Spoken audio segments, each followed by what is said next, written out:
present I'm Sorry I Haven't a Clue, the antidote to panel games.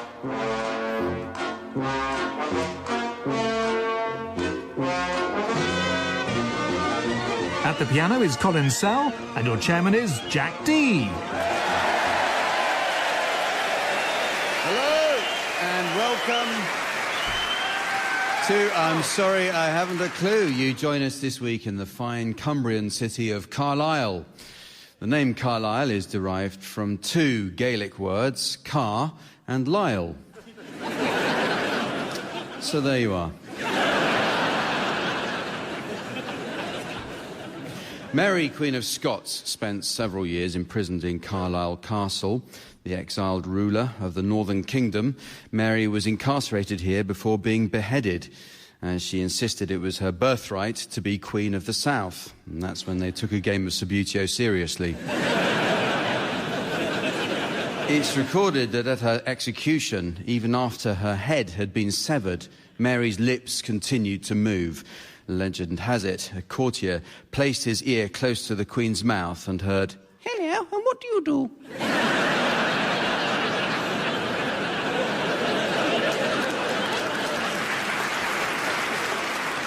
The county of Cumbria is, of course, famous for its Scafell pike.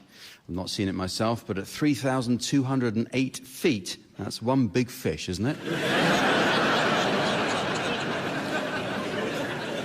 The crossword compiler and anagram lover, George Poulsen, lived near the coast here.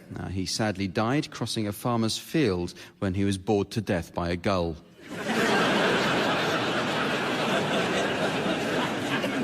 If anyone could explain that joke to me later, I'd be grateful.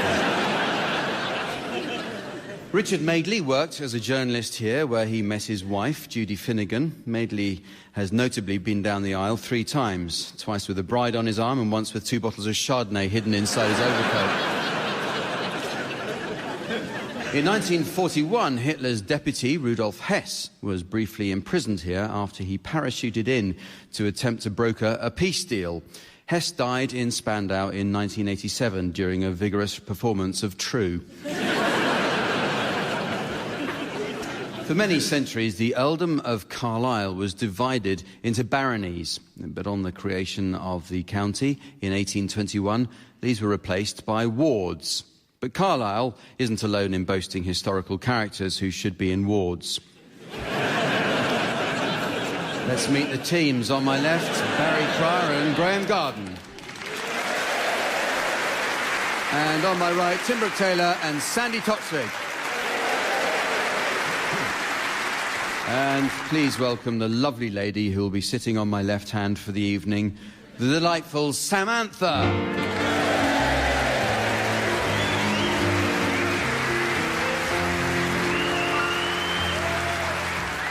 Okay, our first round looks at the world of cinema. Tim and Graham should be good at this, as they wrote and directed for the movie legend Orson Welles. Sadly, their version of The Third Man failed to make it to the screen, so we never got to see how, instead of being chased down the sewers, Harry Lime is captured when the Ferris wheel is knocked over by a giant kitten. Tim and Graham went on to develop sequels to several classic movies. There was Jaws 4, where the New England coast was this time terrorised by a giant kitten. Titanic 2, where the ship is saved after an iceberg is sunk by a giant kitten. And, of course, the return of Jesus of Nazareth, when the stone is rolled away from a cave to reveal the Son of God is, in fact, a giant kitten. Many famous movies have sequels, teams, but what about prequels? I'll ask you to suggest titles of movies that might have preceded some well-known films. Barry, can you start? Hello, Mr. Chips. Tim? Those magnificent men in the departures lounge. Sandy? Schindler's Search for Pen and Paper. Graham? I wish those lambs had shut up.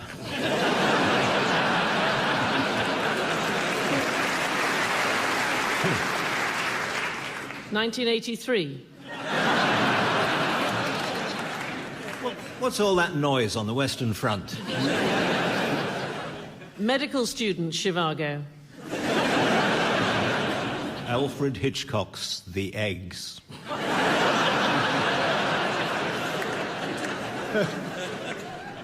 The eagle has taken off. Eating Baby. It's the prequel to Bringing Up Baby.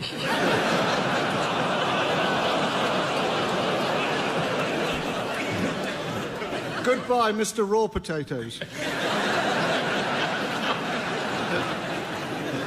Plenty of Mohicans.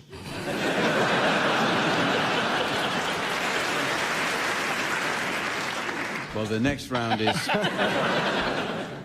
is called One Song to the Tune of Another. Oh. Musical accompaniment will be provided by Colin Sell. Incidentally, last week Colin was offered the post of the London Philharmonic music director, but Colin pointed out that he lives 2 doors along, so the postman took it away again.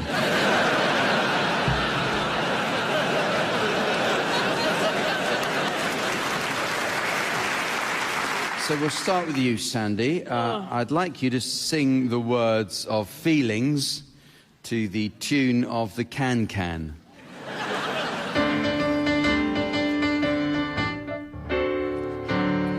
Feelings, nothing more than feelings. Trying to forget my feelings of love. I wish I started lower down. Teardrops rolling down on my face. Trying to forget my feelings of love. Feelings for all my life I'll feel it. Wish I'd never met you, girl, you'll never come again. Feelings, oh feeling, oh feel you get in my arms.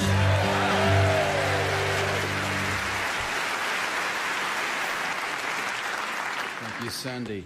Well, you now, Tim, and I'd like you to sing the words of Bob the Builder, Can We Fix It?, to the tune of The Habanera from Bizet's Carmen.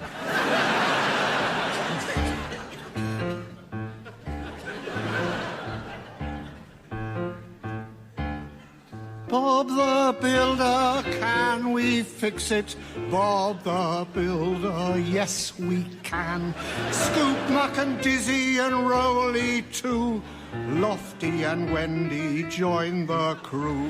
Bob and the gang have so much fun. Working together they get the job done. Bob the Builder, can we fix it?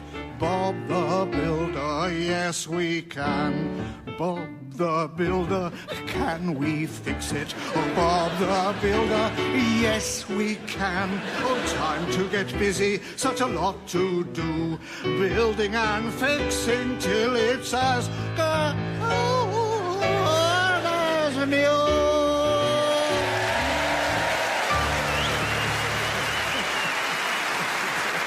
Thank you, Tim. Thank you, Tim. In case you've just tuned in at home, I should say this is I'm Sorry I Haven't a Clue that you're listening to. Don't worry, they haven't got a lunatic on Desert Island Discs. So your turn, Barry. I'd like you to sing the words of Mr. Woo's A Window Cleaner now to the tune of We'll Gather Lilacs.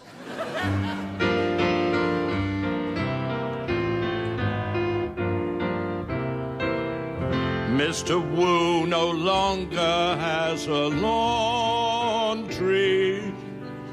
Sad to say the business was a flop. He shouted what a hope as he chewed a bar of soap and then put up the shutters of the shop. When he goes out working, interest he arouses, polishing the windows with worn-out ladies' blouses. He wears a pair of cami nicks to save his Sunday trousers, 'cause Mr. Wu's a window cleaner now.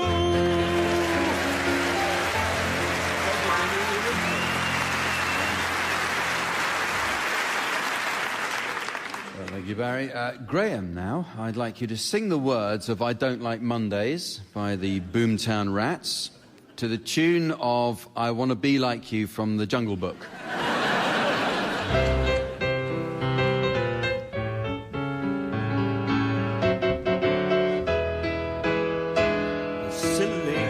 Chip inside her head gets switched to overload. Nobody's gonna go to school today, she's gonna make him stay at home. Daddy doesn't understand it, he always said she was as good as gold. And he can see no reasons, cause there are no reasons. What reason do you need to be shown? Oh, tell me why I don't like Mondays. Tell me why I don't like Mondays. Tell me why I don't like Mondays. I want to shoo the whole day down. Yeah.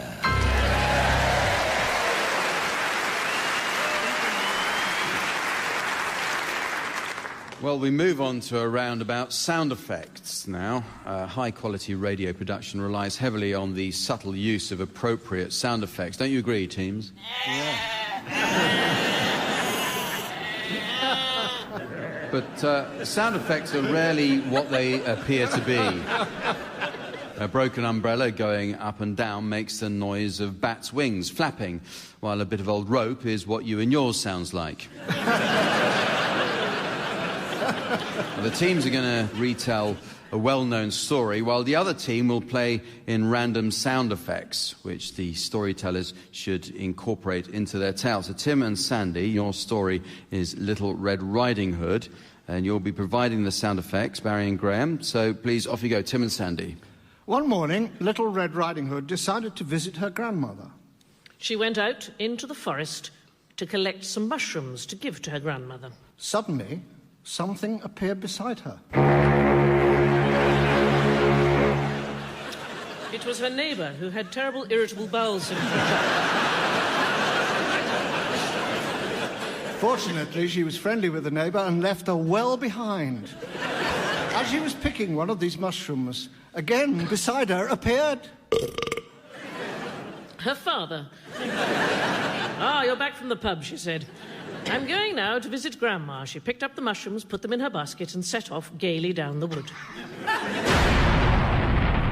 Suddenly, there was a storm. She was terrified. She decided to take shelter under the biggest toadstool you've ever seen in your life. Someone else was taking shelter there. She wasn't quite sure what it was. But it frightened the living daylights out of her. She ran as fast as she could. That is quick. Yes, it is, she said. I'm a quick little girl. See how I do this. Her spot of light lap dancing had attracted the attention of a wolf.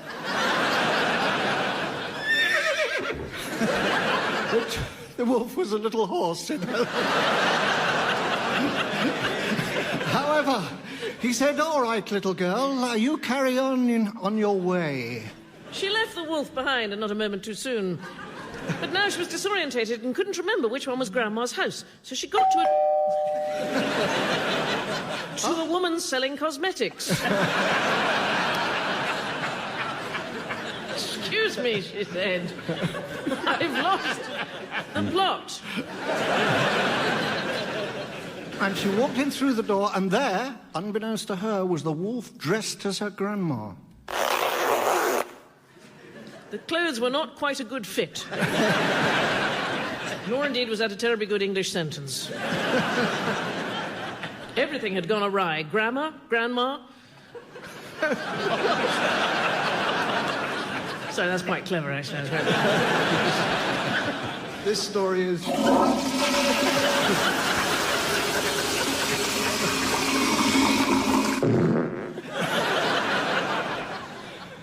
My, what big eyes you've got, Grandmama. All the better to see you with, my dear. I'll play the part of the wolf now. Said the wolf. Oh, you think my characterization wasn't clear? Pretending to be the grandma. Oh, she fell asleep already. What big teeth you have, Grandma. All the better to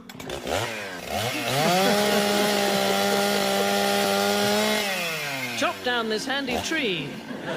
Make a fire so that I can cook something delicious for my lunch. I wonder what it might be. Oh. That was breakfast. This is a repeat. And at that moment, the wood chopper came in through the door. He was camper than she'd expected.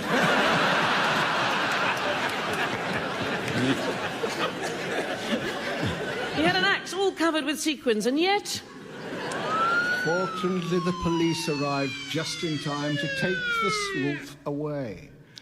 And they all lived happily ever after. The end.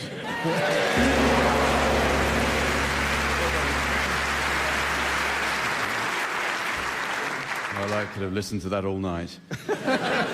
Let's move on. Anyone who's ever made a radio show will tell you the most important aspect in getting it commissioned is a catchy title.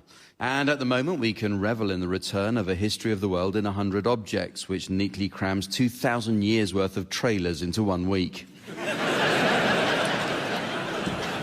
So, teams, I'd like you to become continuity announcers, trailing radio or TV shows which might have been commissioned solely on the basis of their catchy or punning titles. Tim. Tonight on The One Show, a report on Mick Jagger's failed attempt to win over a famous model in A Rolling Stone Gathers No Moss.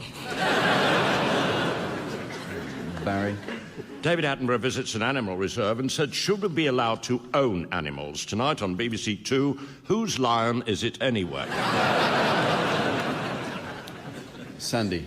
Tonight, BBC Two meets the man who controversially says suicide is preferable to a tombola. That's fate worse than death at 10.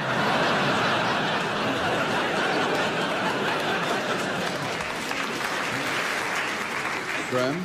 At 10 tonight, tune in to Channel 4 as Trini and Susanna help women who want to disguise their enormous bottoms in How Do You Solve a Problem Like My Rear?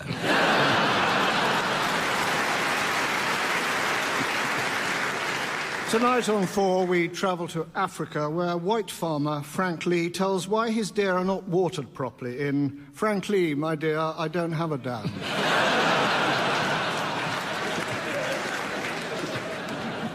In a hilarious new game show, Noel Edmonds encourages contestants to throw squares of pink and yellow cake into random holes on the deck of a ship to see who will win prize money. Join the fun in Batten Down the Hatches.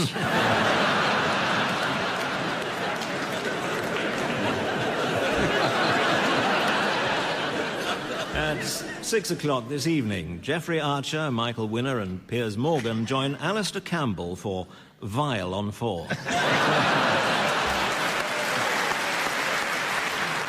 On Sky One, later this evening, is a programme How Andy Hamilton Hid His Sister's Medication in Hamilton Had Her Chemicals.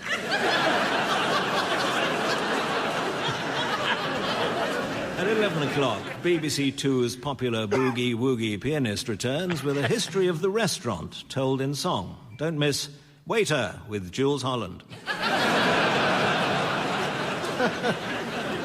Overweight and bisexual, don't miss By and Large.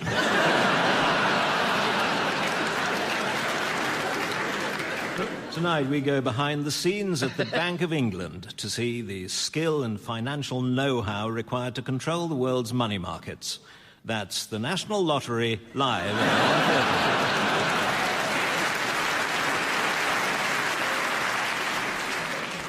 1:30. As we were coming all the way to remote Cumbria for this recording, we were worried that we might be a bit out of touch, but as soon as we got off the train, Barry quickly found 3 bars on his mobile.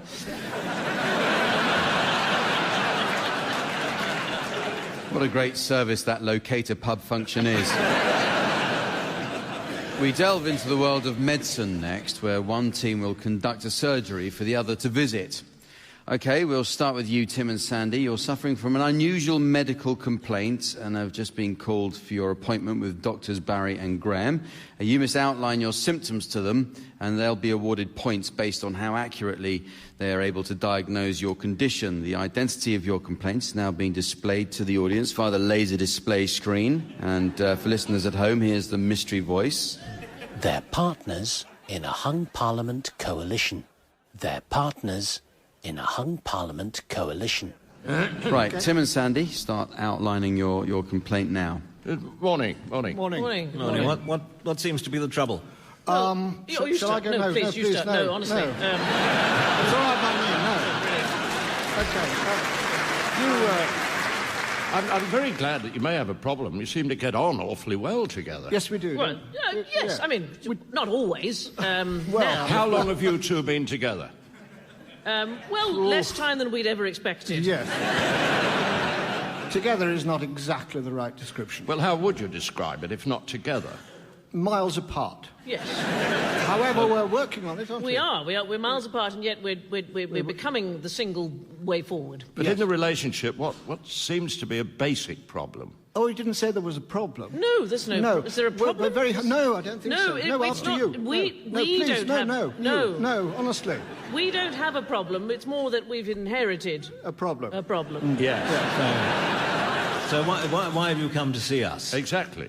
You tell them. Well, can I say I like your tie? Thank you very much. I like your person. We should swap ties. So we could. I think we could swap, and hardly anybody would notice.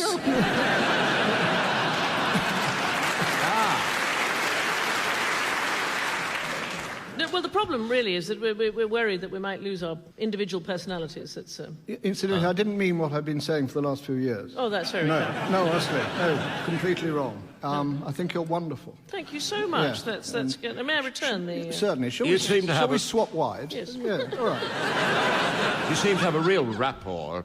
I don't know why you've come to see us. It seems a perfect relationship. We keep being told our relationship won't work. That's the problem. By whom? Who tells you that? Everybody. Everybody dooms us to failure. Yeah, but I mean, you've got to treat the relationship as a sort of coalition, really. Did I mention that my friend is incredibly well hung? I think they can see for themselves. Was it right, though? We're Yes. partners in a hung coalition, yes. Yes, indeed. Okay. So now it's your turn to be the patients, Barry and Graham, and you've just been summoned into the surgery of Dr. Sandy and Dr. Tim, and the identity of your mystery medical condition will now be displayed to the audience, while here again is the mystery voice for listeners at home. They're Daily Mail readers. They're Daily Mail readers. So off you go, please, Barry and Graham. Hello. Oh, yes, come in. Do sit down. Oh, don't put yourself out. Sorry. What a world we live in. No manners or anything. You just say good morning. I think I can see the problem. Yes. You've got a Barry Cryer syndrome. Honestly, do sit down. The seats sit are down. wiped clean. Oh, thank you you so sure? much. Yeah. Yes, they are. Absolutely. Yeah. You've been wiped by servants you've got, have they, the seats? People coming over here and wiping seats. Well, we've got seat wipers of our own. Yeah. Have you got a problem with visitors to our country? We live in a state of perpetual fear, really. Yeah. Of blind panic. Is there anything good you can say about this country of ours? Very little at the moment. Very little. Very little. House prices. I mean, house prices. House prices, yes. One good thing is that scientists have discovered that money gives you diabetes.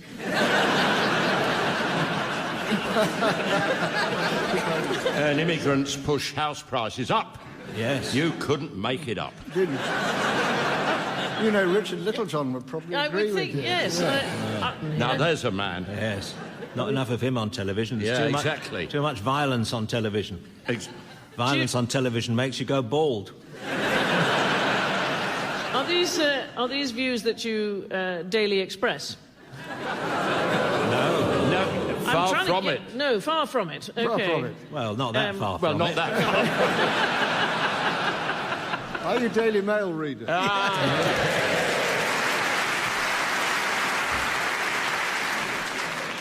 It's very nearly the end of the show now, but there is just time...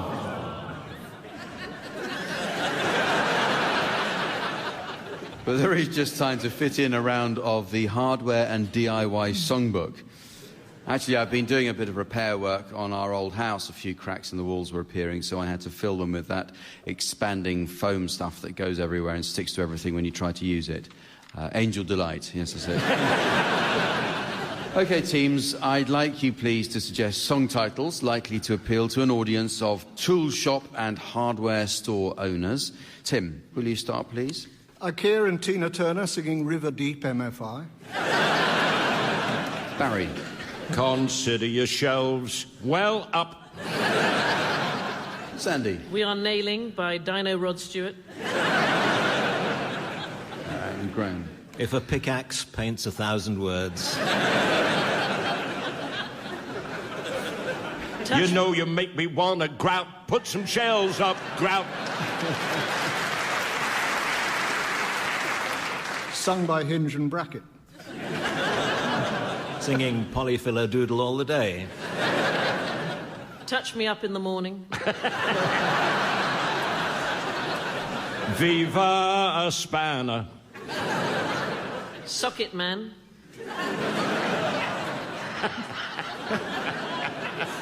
The Kids Araldite. Got myself a swirling, twirling, thrilling, drilling, cordless drill. A, you're adjustable. B, 'cause you're a wrench.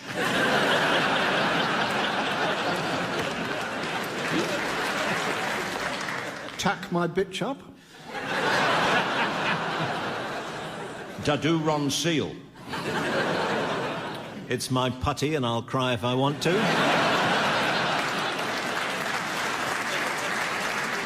And so, ladies and gentlemen, as the Toyota of time crashes through the showroom window of destiny and the car dealership of eternity spots the flaw in their faulty brake recall program, I notice it's the end of the show, so from the teams, Samantha, myself, and our audience here in Carlisle, it's goodbye. Goodbye! Barry Cryer, Graham Garden, Tim Brooke-Taylor and Sandy Toksvig were being given silly things to do by Jack Dee, with Colin Sell setting some of them to music. The programme consultant was Ian Pattinson and the producer was John Naismith.